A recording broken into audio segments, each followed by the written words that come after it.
Pria itu sudah membunuh 8 istri. Dia pikir dia akan hidup sendiri sampai tua. Tapi ada seorang wanita yang tidak takut mati yang bersikeras menikahinya. Karena dia sudah tidak ingin hidup lagi. Untuk mempercepat kematian suaminya, wanita pura-pura jatuh. Lalu dengan cepat, dia menuangkan semangkuk sup ayam 100 derajat ke kaki suaminya yang lumpuh selama 20 tahun. Pria itu benar-benar marah. Namun wanita itu justru menemukan rahasia besar suaminya. Keluar. Maaf. Aku tidak sengaja. Aku hanya tergelincir. Setelah dia diusir oleh suaminya, pembantu di rumah segera mulai mencari tahu tentang kondisi bos. Nyonya muda, akankah kakimu menjadi lebih baik? Wanita itu menyatakan bahwa kaki orang yang cacat akan mengalami penyusutan otot. Namun dari kondisi kakinya, kemungkinan penyembuhan sangat besar. Wajahnya juga sangat bagus. Dan mirip dengan Sue Chengrong. Akibat cedera sumsum tulang belakang ini, menyebabkan kelumpuhan. Seharusnya muncul pembengkakan. Atau gejala. Wajah pucat. Namun wajahnya merah merona. Tidak ada tanda kekurangan darah. Tidak ada gejala. Nyonya Dasao. Jika tidak apa-apa, aku akan turun terlebih dahulu. Wanita itu tidak akan pernah bisa membayangkan. Dia terlihat sebagai pembantu yang jujur dan tulus. Namun sebenarnya semuanya pura-pura. Ketika dia mendengar bahwa kaki presiden tidak lumpuh, dia segera menelepon mantan pacar presiden, Nona Ruoyun. Aku punya hal penting untuk disampaikan. Aku ingin memberitahu kamu. Pembantu mengatakan bahwa kaki tuan muda hampir sembuh. Mantan pacar mendengar itu dan langsung ingin memesan tiket pesawat pulang. Keesokan harinya, mantan pacar presiden datang dengan angkuh. Ketika dia tahu bahwa wanita itu sedang di dapur, dia segera datang dan merendahkan wanita itu. Apa kamu adalah pembantu baru di rumah ini? Mengapa kamu? Apakah kamu mengenal aku? Dia tidak ingat. Kita bertemu di rumah sakit. Bertemu sekali. Sepertinya, aku berpura-pura menjadi Chengrong. Tentang penyelamat nyawa. Belum terbongkar. Tapi rahasia tidak bisa terus tersembunyi. Aku harus mengusirnya. Sebagai pelayan. Kamu bahkan tidak tahu apa yang disukai oleh tuan muda. Tidak suka makan apapun. Kamu tidak tahu sama sekali. Kamu sudah dipecat. Sekarang kamu harus segera mengemas barang-barangmu. Pergi dari rumah Sue. Kamu salah paham. Aku bukan pelayan di rumah Sue. Tuan muda turun. Kamu, Nona Ye, apa yang salah denganmu? Dia adalah Sue Chengrong, gadis yang ingin dinikahi. Pada saat itu, CEO datang tepat waktu dan berbicara, lalu meminta wanita itu untuk menjelaskan. Wanita itu mendengar, dan langsung marah. Gadis itu mengatakan bukan dia yang menyebabkan kekacauan. Tapi wanita licik itu mengatakan dia yang menyebabkan kekacauan. Bahkan mendorongnya jatuh. Dia meminta CEO untuk mengusirnya dari rumah. Jangan biarkan dia masuk lagi. Kamu bahkan, tanpa bertanya mengapa, tapi langsung ingin mengusirku. Seorang pelayan, harus ada salah satu. Penampilan pelayan, paling banyak hanya membayar 1 bulan gaji. Ambil dan pergi sekarang juga. Mata yang mana yang kamu punya? Melihat aku sebagai pelayan. Aku adalah istri Sue Chengrong. Baru saja masuk kemarin. Chengrong, kamu sudah menikah. Kakek bertindak semena-mena. Pasti kakek Sue marah padaku. Meninggalkanmu pergi ke luar negeri. Membiarkanmu menikahi wanita lain. Sengaja menyakiti aku. Aku akan menemukannya sekarang. Kakek Sue, aku tidak akan bercerai. Kamu ingin mengusirku, tapi tidak bercerai denganku. Apa maksudmu? Aku tidak ingin melihatmu. Tapi aku tidak punya pilihan. Untuk menutup mulut kakek. Mengusirmu. Itu adalah cara terbaik. Tidak heran kamu seorang pengusaha. Mahir dalam perhitungan. Chengrong, apakah kamu tidak ingin berdamai denganku? 3 tahun yang lalu, kamu yang ingin pergi ke luar negeri. Kamu juga yang mengajukan putus. Wanita licik mengatakan bahwa saat itu dia pergi, dengan harapan CEO bisa bangkit kembali. Namun di dalam hatinya, dia masih sangat mencintainya. Bagaimana bisa tega untuk berpisah? CEO hanya merasa berterima kasih padanya. Tidak ada cinta. Bersyukur karena dia menyelamatkannya dari kecelakaan tahun lalu. Mengatakan bahwa selain menikahinya, dia akan menyetujui segala syarat lainnya. Tapi aku menyelamatkanmu, karena aku menyukaimu. Kamu tahu, keluarga Ye, tidak kekurangan uang sama sekali. Apa yang aku inginkan? Aku hanya ingin bersamamu. Maaf, aku tidak menyukaimu. Yan Lang, antarkan tamu. Dan dia, usir mereka bersama-sama. Namun bawahannya memberitahu CEO. Kakek menyiapkan hadiah pernikahan untuk wanita itu, meminta bos untuk menemani istrinya pulang bersama. Namun bos mengatakan bahwa dia tidak enak badan. Membiarkan wanita pulang sendirian. Setelah itu, memerintahkan bawahannya untuk membawa dirinya Wanita itu teringat saat ayahnya memaksa dia untuk menggantikan saudara tiri perempuannya. Dia tidak ingin mengingat saat dia dijodohkan dengan CEO yang cacat.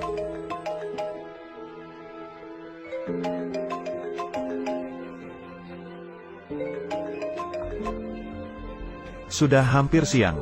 Mengapa kamu belum pulang? Aku dan ibumu tetap menunggumu di lobi. Apa kamu memiliki niat untuk membuat orang lain menertawakan kita? Kalian tunggu saja. Aku tidak akan kembali. Apa kamu sengaja menggangguku bukan? Sepertinya, ibumu yang sudah meninggal. Barang yang kusimpan untukmu. Apa kamu juga tidak menginginkannya? Apa maksudmu? Ibumu yang sudah meninggal. Barang yang kusimpan untukmu. Jika kamu ingin, segera kembali padaku. Tuan muda, Nyonya Lin sudah memesan taksi. Naik taksi untuk pulang. Dia pulang untuk pertama kalinya. Dengan tangan hampa. Apa dia benar-benar pulang? Atau ingin menggunakan alasan untuk pulang? Memberikan pesan kepada siapa? Apa maksud tuan muda adalah, dia ingin bertemu dengan Qi Jiaya. Namun dalam 2 hari ini, dia tidak memiliki kesempatan untuk mendekati kamu. Mungkin tidak ada informasi yang berguna. Tidak terhindarkan. Kirim seseorang untuk mengawasinya. Ya. Akhirnya, kamu kembali juga. Cepat duduk di dalam. Putriku, cepat datang dan duduk. Jiao Jiao, kenapa kamu masih diam saja? Tuangkan air untuk kakakmu. Sepertinya ada sesuatu yang tidak beres. Cepat. Putriku, tinggal di rumah Sue. Bagaimana keadaannya? Bagaimana hubungan kalian? Kalau aku di rumah Sue, diintimidasi, apa kalian berani datang menghadap? Putriku, kamu sekarang sudah menikah. Itu juga bisa dianggap sudah ada kepastian. Lihatlah adikmu Jiao Jiao. Sudah begitu dewasa. Tapi belum ada calon yang bagus. Untuk pernikahan yang baik. Kamu sebagai kakak. Kamu harus memperhatikan adikmu. Lebih peduli. Putriku. Sekarang kamu sudah menjadi istri Sue Ersao. Pastinya, kamu sudah bertemu dengannya. Lihatlah. Kapan? Ajak dia makan di rumah. Biarkan Jiao Jiao bertemu dengannya. Aku pikir kamu merasa bersalah dan ingin memperbaiki kesalahan. Perasaan itu menaruh hati pada Sue Ersao. Putriku, keluarga Sue ini keluarga besar, bisnis besar. Sekarang kamu menikmati kebahagiaan. Bagaimana? Aku meminta kamu bantu adikmu menjalin hubungan. Tapi kamu bahkan tidak mau. Ingin menyenangkan Sue Ruiwen. Itu tidak mudah. Dia suka bermain dengan wanita. Kamu langsung bawa Lin Jiao Jiao. Antar dia ke tempat tidurnya saja. Kamu benar-benar orang yang kacau. Bagaimana cara bicaramu? Itu adalah adikmu. Suami, mari kita coba mempengaruhi Ranran lagi. Tidak perlu dipengaruhi. Aku tidak setuju. Di mana barang-barang ibuku? Berikan padaku. Lin Ranran. Kalau bukan karena adikmu, aku akan memberikan tempat padamu. Kamu benar-benar berpikir kamu bisa menikah dengan keluarga Sue sendiri. Kamu ini orang yang berhati serigala dan berperasaan anjing. Seharusnya berlutut di depan adikmu. Bersyukur. Aku menikmati kebahagiaan. Baiklah, maka aku akan memberikan kebahagiaan itu kepada Lin Jiao Jiao. Lihat apakah dia berani menerimanya. Sekarang kamu sudah merasa kuat sekarang. Kamu berani berselisih pendapat denganku. Tunggu saja hari ini. Aku akan memukulmu sampai mati. Ayo, pukul wajahku. Kembali ke rumah Sue. Jika ditanya, aku bilang ini ayahku. Sebagai balasan untuknya. Baik, Lin Ranran. Kamu baru saja menikah dengan keluarga Sue beberapa hari. Kamu benar-benar menganggap dirimu sebagai Nyonya Sue. Keluarga Sue, jika benar-benar menganggapmu serius, bagaimana mungkin membiarkanmu pulang sendiri? Hari ini, aku akan memberitahu kamu. Di rumah Lin, siapa yang sebenarnya memiliki kuasa.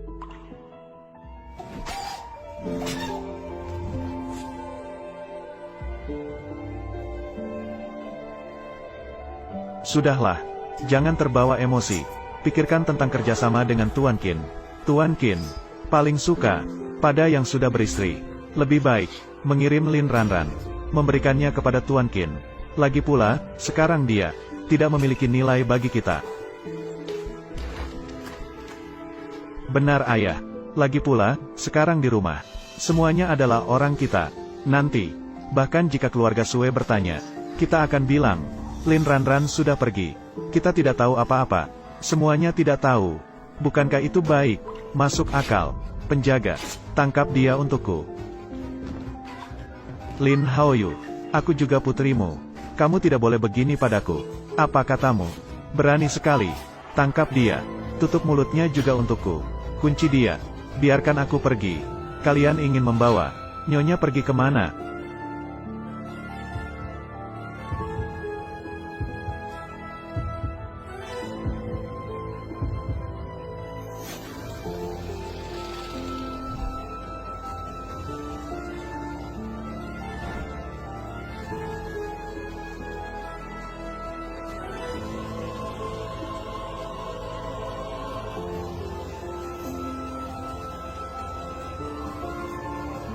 Istriku.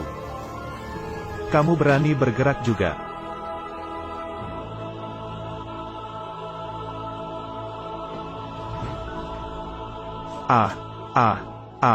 Chengrong, apa yang kamu lakukan? Aku adalah mertuamu. Tuan muda. Kamu harus memanggilnya Tuan muda. Patahkan dua kakinya. Apa yang ingin disampaikan oleh Tuan muda? Mari bicara dengan baik. Dia adalah nyonya besar keluarga Sue. Kalian semua berani mengirim orang begitu saja. Sepertinya, keluarga Lin tidak menghiraukan keluarga Sue sama sekali. Tuan muda, tadi, semua ini karena aku terlalu bodoh. Jangan bicara denganku. Jangan berurusan dengan orang semacam ini. Jiao, tolong mintakan maaf kepada Tuan muda untukku. Bagaimanapun, aku masih ayahmu. Cepat, minta dia melepaskanku. Apa maksudmu? Saat kau menggunakan abu ibuku untuk memaksaku, mengapa kau tidak mengaku sebagai ayahku? Kamu barusan memukulku dengan cambuk, bahkan ingin mengikatku ke tempat tidur orang lain. Mengapa kau tidak mengaku sebagai ayahku? Apakah aku tidak pernah memohon padamu? Patah kaki adalah pantas bagimu. Kamu anak durhaka. Kamu tidak akan mati dengan tenang. Mana barang yang ditinggalkan ibuku untukku?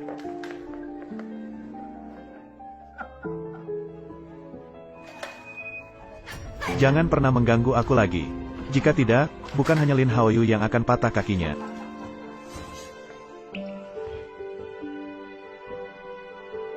Pulanglah. Yan Lang, beritahu kakek. Batalkan semua kerjasama dengan keluarga Lin.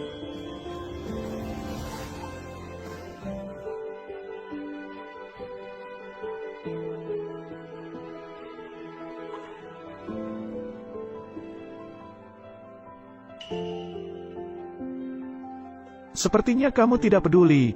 Kalau begitu tidak perlu obat lagi.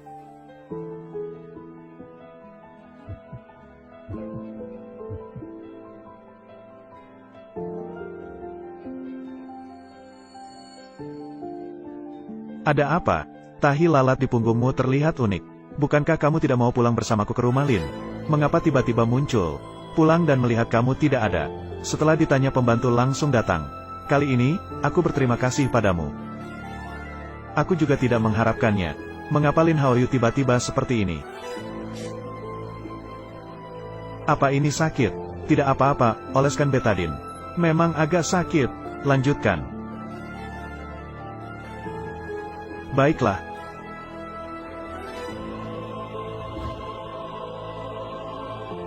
Bagaimana kabar mantan kekasihmu? Mantan kekasih apa? Itu yang kau bilang. Ye Luyun yang harus kamu nikahi. Aku pikir yang terluka bukan punggungmu. Pasti otakmu. Bagaimana kabarnya? Orangnya baik-baik saja. Sekarang sudah bangun. Nyonya Luyun. Memijat memar akan mempercepat penyembuhannya. Terima kasih Ibu Zhang. Nyonya Luyun. Nyonya baru saja menelepon. Katanya dia akan segera datang.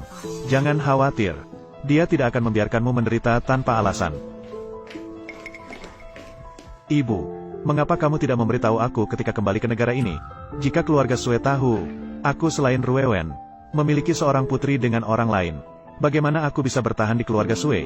Maaf Ibu, aku hanya terlalu merindukanmu. Nyonya, jangan salahkan Nyonya Luyun. Dia sudah seperti itu. Dia juga merasa tidak nyaman di dalam hatinya. Ibu Zhang, bagaimana kamu merawat Luyun? Mengetahui bahwa dia memiliki penyakit jantung, bahkan membiarkan orang lain membulinya. Itu bukan urusan Ibu Zhang. Semua karena Lin Jiao. Keluarga Sui tidak peduli padanya.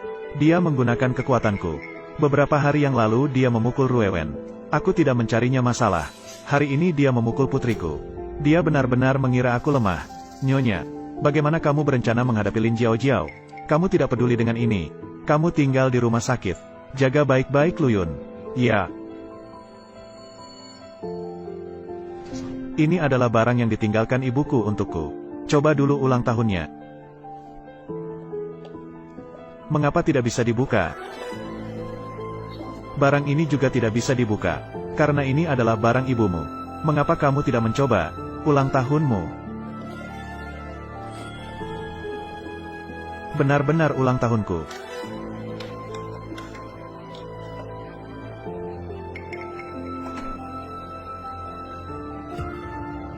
Ini apa?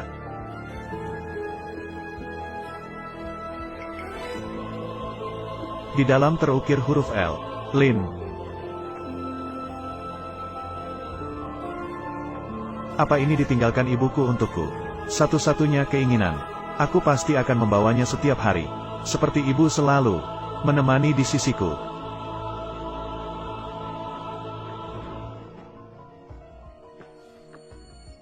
Aku akan kembali ke kamar dulu.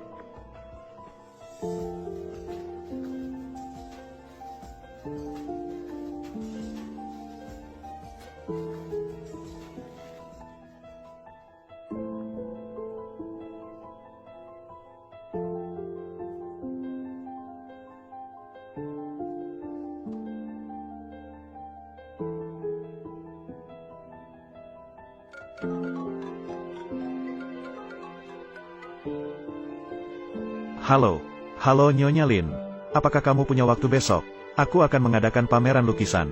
Akan mengundang banyak tokoh terkenal. Posisi inti pameran adalah lukisanmu. Kamu harus datang untuk memberi dukungan. Pak Song, aku tidak bisa pergi baru-baru ini, mungkin lain kali. Baiklah, lain kali kita adakan pameran lukisan. Pasti akan mengatur waktu denganmu lebih awal. Kita akan mengikuti jadwalmu. Pastikan jangan menolak saat itu. Baiklah. Apa kamu adalah Jiao? Apakah dia adalah ibu tiri Sui Chengrong? Qi Jiaya tidak datang pada hari pernikahan. Muncul pada saat ini. Mau melakukan apa? Aku sibuk dengan pekerjaan sepanjang hari.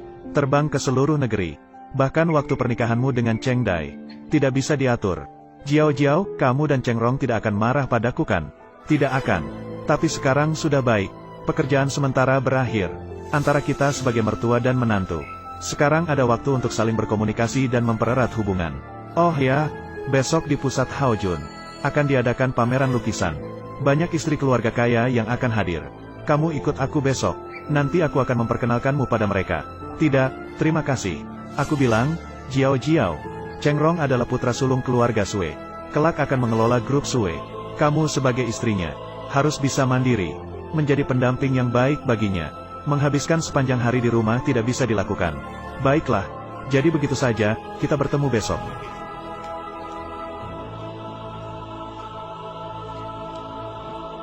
Sepertinya tidak bisa dihindari untuk pergi. Jika tidak ingin pergi, tidak usah pergi. Tidak, aku harus pergi. Dia adalah Ibu Sui Ruiwen. Ibu tirimu. Aku melihat wajahnya. Tidak terlihat seperti orang baik. Siapa tahu dia punya rencana jahat. Aku harus mencari tahu. Anggap saja sebagai ucapan terima kasih karena telah menyelamatkan aku hari ini.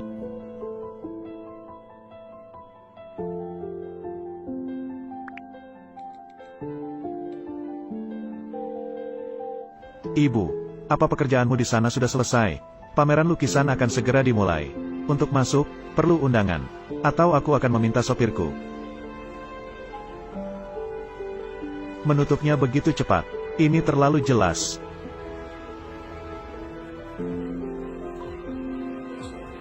Kamu datang ke sini untuk apa? Benar-benar tidak bisa diusir. Bahkan pura-pura sakit sebelumnya tidak mengusirnya. Tentu saja aku datang untuk melihat pameran lukisan. Kalau begitu, masuklah. Apakah mungkin kamu tidak ada undangan? Orang desa tetaplah orang desa. Meskipun kamu berdandan secantik mungkin, kamu tetap tidak akan bisa menyatu dalam lingkaran orang kaya. Tentu saja aku datang untuk melihat pameran lukisan. Aku hanya sedang menunggu seseorang. Apakah kamu sedang menunggu si keturunan kura-kura emas? Ah, Aku benar-benar tidak ingin bersama dengan orang seperti kamu, yang tidak tahu sudah tidur. Dengan berapa banyak pria berdiri bersamamu, mencemari udara. Apa menurutmu aku tidak akan marah? Ada yang merasa aku memiliki sifat yang baik. Biarkan aku pergi. Aduh, sakit. Jantungku sangat sakit. Sembunyikan pikiran kecilmu. Penyakit jantung ini tidak akan berhasil di sini. Selama kamu belum mati, aku bisa menyelamatkanmu. Lin Jiao. Kamu datang ke sini. Sampaikan salam padamu juga. Aku akan menjemputmu. Mengapa kamu datang sendiri? Seseorang menarik aku ke sini. Akhirnya aku dikhianati. Tuan Song, tolong aku. Dia ingin membunuhku. Ah, siapa dia? Seekor tikus yang mengganggu. Tuan Song, Lin Jiao ini. Dia sama sekali tidak memiliki undangan. Aku mengundangnya dengan baik hati. Namun dia malah memukul dan menghinaku. Orang seperti dia yang tidak beradab, tidak pantas untuk masuk. Lin Jiao, kamu bisa datang kapan saja. Ini untuk wajahku. Mengapa kamu masih butuh undangan? Datanglah lain kali. Sampaikan salam padaku sebelumnya. Aku akan menjemputmu. Datanglah, Nyonya Lin. Silakan masuk.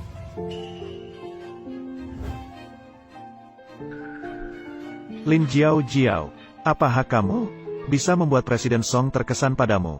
Kau hanya bersinar karena Cheng Rong. Aku tidak akan menyerah. Tunggulah.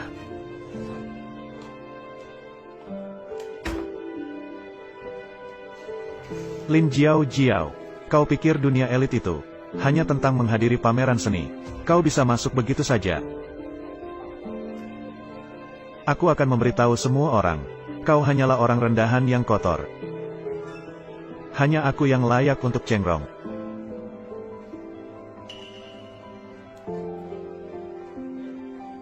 Halo, Bu Zhang. Bawa lukisan yang dikirim ibuku. Sekarang juga.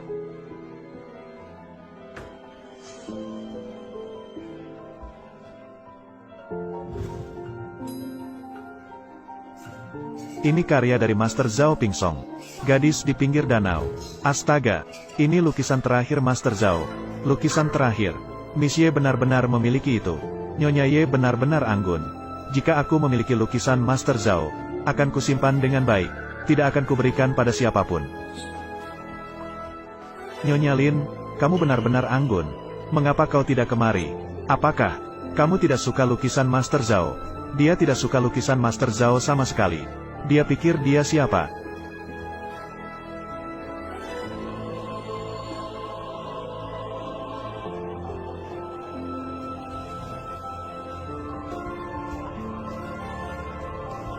Lin Jiao, barusan aku melihatmu berkeliling. Pasti kamu punya pengetahuan tentang lukisan. Berikan komentarmu.